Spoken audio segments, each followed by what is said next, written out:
संस्कार होते हैं ना। जब संस्कार ही नहीं है तो फिर ये जीव कैसे हो गया, उसके कर्म कैसे हो गया। ये संस्कार किसके लिए नहीं है? जो जिनको ज्ञात रहा अपने स्वरूप का, जिनको ज्ञात रहा, जो भूले नहीं, उनके लिए संस्कार नहीं है। पर संस्कार भी कुछ वस्तु नहीं है।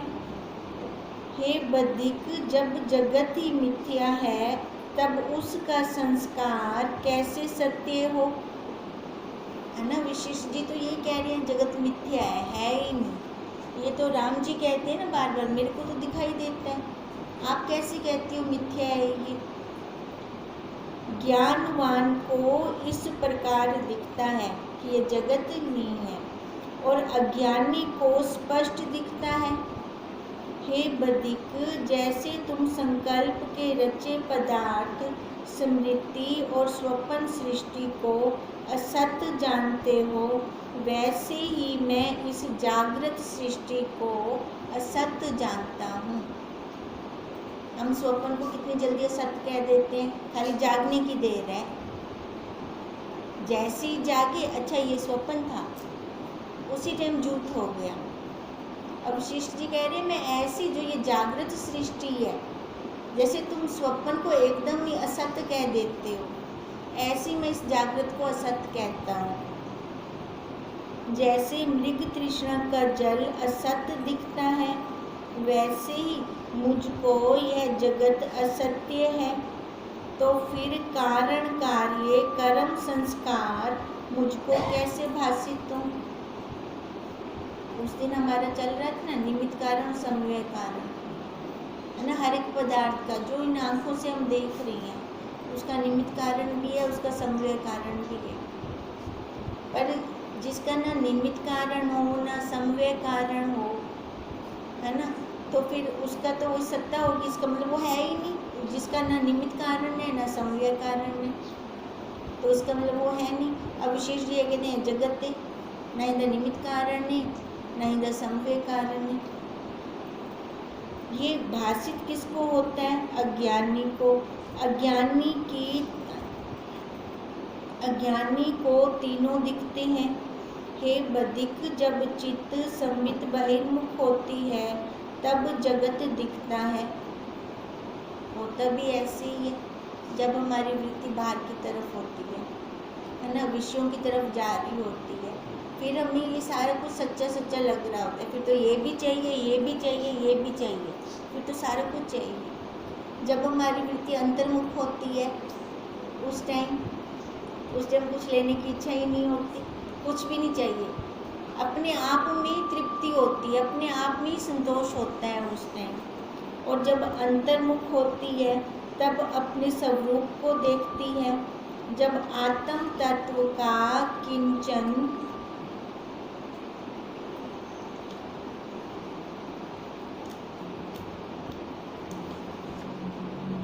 संवेदन फूटता है तब स्वप्न जगत होकर भाषित होता है।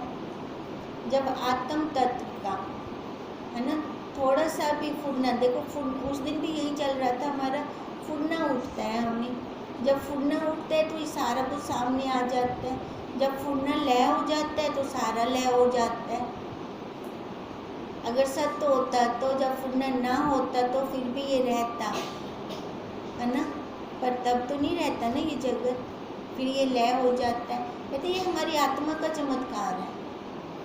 ये हम ही बार बार जगत बना देते हैं और हम ही इसको लय कर देते हैं।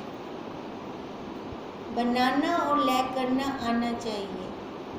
अब तक हम क्या कर रहे थे? जगत बना रहे थे, पर हमें लय करना नहीं आता था। तभी तो हम दुखी थे, तभी हम बहुत दुखी थे। अब जब हमने जगत को लय करना सीख लिया, फिर अब कैसे लगता है? अब जैसे कपड़े उतारने हो और डालने हो, अब तो आसान लगता है ना। जब काम करना है तो डाल लो, वही कपड़े डाल लो। जब पति आ गया तो पत्नी की ड्रेस डाल लो, बच्चे आ गए तो माँ की ड्रेस डाल लो, वो गए तो ड्रेस उतार दो। पर हम उतारना भूल जाते हैं, हम वही डाल ही रखते हैं, तभी दुखी होते हैं। जब स्वप्न जगत होकर भासता है और जब ठहर जाता है तब सुषुप्ति प्रलय हो जाती है। फूटने का नाम सृष्टि की उत्पत्ति और ठहरने का नाम प्रलय है ना।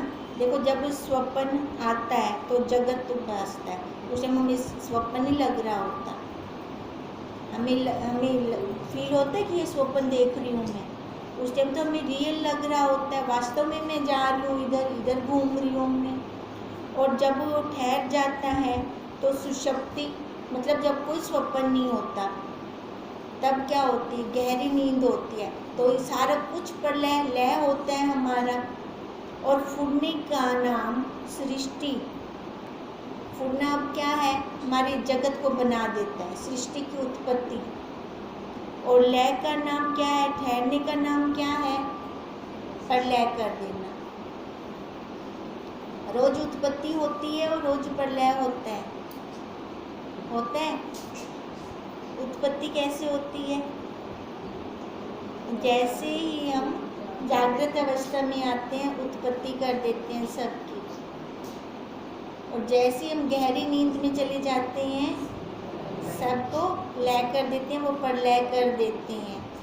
अब ये कौन कर रहा है, उत्पत्ति और प्रलय हम स्वयं कर रही हैं। फिर हम रो क्यों रही हैं, जो उत्पत्ति भी जिसकी हो रही है, जो लय भी हो रहा है, तो उसका भी सच थोड़ी है। वो सच हमेशा एक रस रहता है, सच हमेशा तीनों कालों में एक जैसा होता है।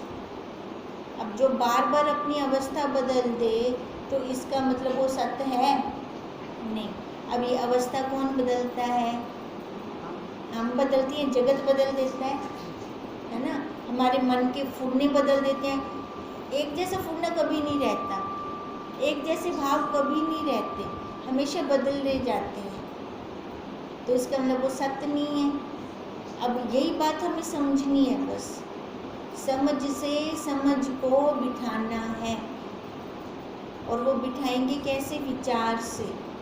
जब तक विचार नहीं चलता हमारा, मैं कौन हूँ, ये मनुष्य शरीर क्यों मिला, है ना, और ये हम यहाँ क्यों इकट्ठे होते हैं, जब तक ये विचार नहीं चलता ना, तब तक हमारे दुख नहीं खत्म हो सकते। दुख वैसे के वैसे बने रहेंगे। चाहे सेठ की सेठानी भी हो ना, वो भी दुखी होगी, जिसके पास सारा कुछ होगा। और एक झोंपड़ी में रहने वाली महिला भी दुखी होगी। अब वो सुखी कैसे हो सकते हैं, जिसके पास ज्ञान है, चाहे वो झोंपड़ी में रहे चाहे वो महल में रहे। और जो विचार करता हो वो तब छूट पाएगा इस जगत से, इस झमेले से, इस माया से। फूटने का नाम सृष्टि की उत्पत्ति और ठहरने का नाम प्रलय। जिसके आश्रय से सृष्टि का स्फुरण होता है वह शुद्ध सत्ता अव्यक्त और निराकार है। जिसके सहारे से इस सृष्टि का उदय हो, जिसके सहारे उदय हो रही है ये सृष्टि, किसके सहारे हो रही है, उस सत्ता के, है ना। अब वो तो कहते हैं कण कण में है, अब कण कण में है तो अंदर भी है, तो वो कैसी है, अव्यक्त, हम दिखा नहीं सकते उसको किसी को, और निराकार है, दिखने को ये आकार आएगा, इस आकार का आधार है वो, तो उसको हम क्या जानते हैं, हमारा होमवर्क याद है ना, हमारा होमवर्क यही था कि उसको देखना है, उसकी अनुभूति लेनी है, कैसे दिखती है हमें वो, उसका अनुभव कैसे होता है, और उसके साथ बातें करनी है। और उसके साथ जब निराकार के साथ हमारी बात होती है, फिर वो वाला आनंद बताना है। आनंद कैसे होता है, वही आकार होकर भासती है ना। अब निराकार तो हम देख नहीं सकते उनको, उसको हम कैसे देखते हैं, आकार के अंदर, है ना। अब जिनको अपनी दृढ़ता हो गई, अब वो आकार भी पूजनीय है फिर, है ना। मंदिर मन के अंदर जिसने दृढ़ता कर ली, उस आकार की भी हम पूजा करते हैं। अब जब हम किसी मंदिर या गुरुद्वारा में जाते हैं, अपने आप ही सिर बाहर से झुक जाता है, चाहे अंदर ना जाए, झुकता है ना। भगवान जी तो अंदर है, बाहर तो नहीं है, पर हमारा सिर बाहर क्यों झुक जाता है? क्योंकि हमें दृढ़ता है ना, इधर भगवान जी हैं। ऐसी जिस आकार के अंदर, अंदर तो सबके अंदर है, भगवान जी तो सबके अंदर है, पर जिसने ये दृढ़ता कर ली हमारे लिए, तो वही चलते फिरते भगवान ने। हमने कब देखा किसी भगवान को? हमने देखा तभी तो कहते हैं गुरु के ऊपर जिसकी भगवान जैसी, ईश्वर जैसी श्रद्धा हो जाती है ना, वही पा सकता है। क्योंकि ये निराकार को सिद्ध करने चले हैं, साकार को नहीं, निराकार को। गुरु, हमारे गुरुदेव निराकार को सिद्ध करने चले हैं, और वो श्रद्धा के बल पे ही हम पा पाएंगे। बिना श्रद्धा के बल से हम साकार तक रह जाएंगे, वो तब भी हम गुरु को साकार रूप में समझेंगे। और साकार रूप में देखकर हम क्या कहेंगे? जैसे हम हैं वैसे वो हैं, हमारी जैसी तो क्रिया कर रहे हैं। यहाँ से हमें घाटा हो जाता है। तभी कृष्ण जी को ये कहना पड़ा भी इन मूर्खों के लिए मैं शरीर धार कर आया, और इन्होंने ही मेरे को शरीर वाला बना दिया। तभी ये कृष्ण जी को कहना पड़ा, नहीं तो उनको कहने की क्या जरूरत थी, है ना। अगर समझ जाते सारे। अब उस युग में ऐसे भी तो थे ना जो कृष्ण जी को एक इंसान ही समझते थे, भगवान नहीं मानते थे, उनका विरोध करते थे।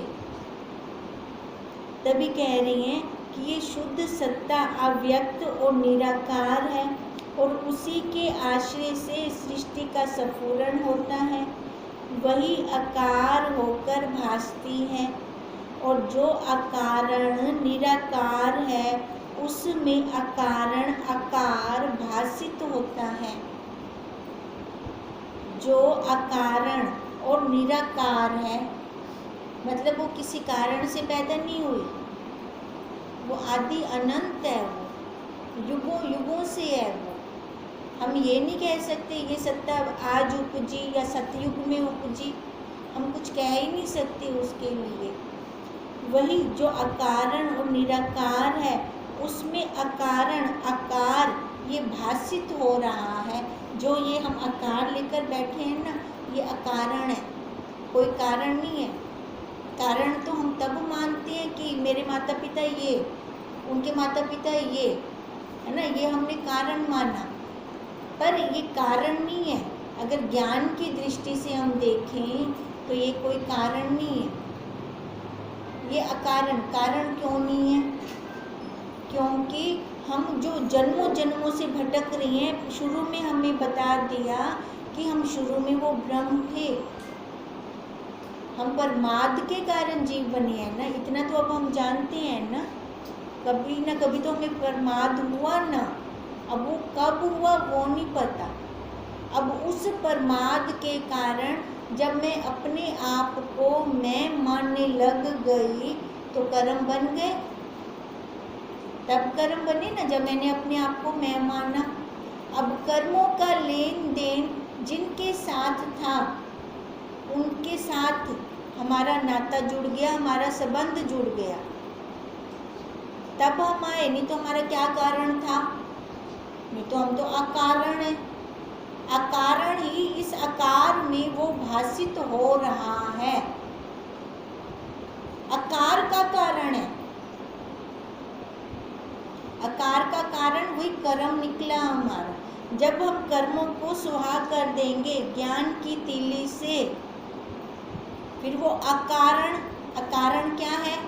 वो सत्ता, हमारा स्वरूप। तो वो पांच भूतों में जब आकार लय हो गया तो वो कोई और आकार क्यों लेगा? कोई और आकार होगा फिर? नहीं, फिर कोई आकार नहीं होगा। उसके लिए पुरुषार्थ है, उसके लिए हम यहाँ विचार की क्लास में आते हैं। आकार भी निराकार है, दृष्टि ही सृष्टि रूप होकर दिखती है। अब छूटेंगे कैसे? अब दिख तो आकार रही है, कहते हैं वही पहले वाली दृढ़ता जो मेरे को पहले करनी थी, है ना, वो पहले नहीं की तो अब कर लूं। अब ये बुद्धि में हो कि मैं तो निराकार हूँ। ये आकार नहीं, आकार सत्य नहीं है, आकार असत्य है, जड़ है, दुख रूप है। और वो निराकार सत्य है, चित्त है, आनंद रूप है वो ऐसा। तो अब वो दृढ़ता अब कर लूँ मैं। अब मैं इतने जन्मों से नहीं कर सकी, इतना तो पता है ना, भटक रही हैं हम सारे, भटक रहे हैं। अब इसलिए अपनी भटकन को खत्म करने के लिए अब वही मैं दृढ़ता कर लूँ। अब तो गुरुदेव ने सारा कुछ दे रखा है कि मैं वो सत्य हूँ, वो चित्त हूँ। आकार होते हुए भी निराकार पर दृष्टि हो, और जैसी दृष्टि होगी वैसी सृष्टि होगी। फिर यह जगत आभास मात्र है। जैसे समुद्र का आभास तरंग होते हैं, वैसे ही आत्मा का आभास ये जगत है। लहर अपने आप को लहर मान रही है, जल से जुदा मान रही है, तो इसमें जल का तो कोई दोष नहीं है। ऐसी ये जगत लहर है, और जगत की लहर के अंदर हम छोटे छोटे बिंदु हो गए, बुदबुदे हो गए। अब हम बुदबुदे अपने आप को वो ब्रह्म ना माने। अब जल ने लहर को कभी कहा कि तू जल नहीं है, वो तो उसको जल रूप से ही जानती है, जल ही मानती है उसको। पर लहर बुदबुदे अपने आप को वो बुदबुदे मानने लग जाएं, है ना, हम अपने आप को ये नाम रूप आकार वाला बुदबुदा मानने लग जाएं, ब्रह्म ना माने। इसमें ब्रह्म का तो कोई दोष नहीं है। ब्रह्म ने तो नहीं कहा हमें, उसने तो जुदा नहीं किया। अब जुदा मैं खुद हुआ। अब मैं जब खुद मिलूँगा फिर मिल जाऊँगा, किसी के कहने से नहीं मिलूँगा। जब मेरे को खुद की अंदर से इच्छा होगी कि अब मेरे को अपने स्वरूप में जो मैं हूँ उसको ही प्राप्त करना है, प्राप्त की प्राप्ति करनी है और उसी में लय होना है, अपने आप आराम से हो जाऊँगा। एक को ज़बरदस्ती कमरे में बंद करके बिठा दो और एक स्वतः बंद होके बैठ जाए, आज मेरा व्रत है, आज मैं जप करूँगा सारा दिन, दोनों में फ़र्क है। जो स्वतः बैठा है वो अपनी मस्ती में रहेगा, और एक को ज़बरदस्ती बंद करके बिठाया गया है, वो कब दरवाज़ा खुलेगा, कब मैं बाहर जाऊँ। अंदर बैठा हुआ भी वो अंदर नहीं होगा। अब यही फ़र्क है बस। जब हमारे खुद की वृत्ति चाहेगी, खुद की हमारी जिज्ञासा होगी, तब हम कुछ ले पाएंगे, नहीं तो हम ले नहीं सकते किसी से कुछ। जैसे समुद्र का आभास तरंग होते हैं, वैसी आत्मा का आभास यह जगत है। आत्मानंद चिदाकाश और सब जगत का अपना रूप है। आत्मानंद चिदाकाश है ना, वो आनंद हम कहाँ लेते हैं? अपने चित्त में, है ना। उसकी अनुभूति कहाँ करते हैं? अंदर ही कर सकते हैं ना, क्योंकि हम अंतःकरण वाले हैं, बाहर तो नहीं कर सकते उसकी अनुभूति।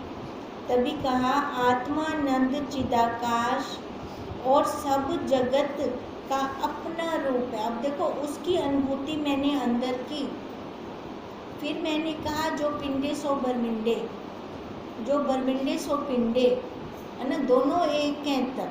तब मैं कह सकती हूँ, अपने सिर के ऊपर तो हाथ रख सकती हूँ, दूसरे के सिर पे हाथ नहीं रख सकती। पहले मैं ये मटका जान लूँ, सारे मटके जाने जनाए मिलेंगे मेरे को, क्योंकि सबका मटेरियल वही है, अष्टधा प्रकृति। अब ऐसे ही तब मैं अपने आप को जानूंगी, तब मैं कहूँगी ये जगत, जगत भी मेरा ही रूप है। बधिक बोला, हे मुनीश्वर, तुम जगत को अकारण कहते हो, तो कारण के बिना ये कैसे उत्पन्न होता है? अब ये प्रश्न उठ रहा है बधिक का, उन्होंने तो कह दिया अकारण है ये, फिर जिसका कोई कारण ही नहीं है तो ये अकारण कैसे हो गया? ये कारण, ये सारा दिख कैसे रहा है मेरे को? फिर तो दिखना नहीं चाहिए ये मेरे को। बद्रिक बोला, हे मुनीश्वर, तुम जगत को अकारण कहते हो, तो कारण के बिना ये कैसे उत्पन्न होता है? क्योंकि आप कहते हो हर चीज़ कारण से होती है, क्योंकि प्रत्यक्ष दिखता है। और जो कारण से उत्पत्ति कहो तो इसे स्वप्न सा क्यों कहते हो? अगर कारण वाला आँख दो, पहला प्रश्न तो अकारण तो सा क्यों आँख दो, है ना? क्योंकि मेरे को प्रत्यक्ष दिख रहा है, ये अकारण हो नहीं सकता ये। अब जगत उधर नहीं, इस शरीर की बात कर रहे हो। जो ये दिख रहा है इसको आप अकारण कैसे कहते हो? क्योंकि ये तो मेरे को स्पष्ट दिख रहा है, प्रत्यक्ष दिख रहा है। और अगर आप कहो कि ये कारण से उत्पत्ति हुई है इसकी, अगर कारण से उत्पत्ति हुई है तो स्वप्न के साथ मिलान क्यों कर रहे हो? है ना? कारण से उत्पत्ति हुई है तो कार्य होगा ना इसका। अब उसका कारण स्वप्न के साथ तो नहीं करते, स्वप्न तक लय है, वो तो वही झूठा है ना? तो फिर उसके स्वप्न के साथ कैसे, वो क्यों कहते हो? स्वप्न सृष्टि तो कारण बिना होती है। इससे यह कहो कि यह सृष्टि कारण सहित है। अब उन्होंने बोला ना यह सृष्टि कारण रहित है, अकारण है नहीं, तो उसका ये कहना है कि मेरे को प्रत्यक्ष दिख रही है ना? मैं नहीं कह सकता इसको। अच्छा, फिर मान लो आप कह दो कि कारण सहित है, फिर इसकी तुलना स्वप्न के साथ क्यों करते हो? हम कहते हैं ना जगत स्वप्न है, जगत स्वप्न है, जगत स्वप्न है, तो ऐसी तुलना क्यों करते हो? क्योंकि स्वप्न तो अकारण होता है, स्वप्न का तो कोई कारण नहीं होता। इससे आप ऐसे कहो कि यह सृष्टि कारण सहित है, कोई कारण है इसका, अथवा कारण से रहित अकारण कहो, अथवा कारण से रहित अकारण है ना? मेरे को स्पष्ट करो, ये कारण सहित है कि कारण रहित है? मेरे को नहीं समझ में आ रहा। ये बद्रिक का प्रश्न है, समझ आ गया? बद्रिक का प्रश्न क्या कह रहे हैं वो? हाँ,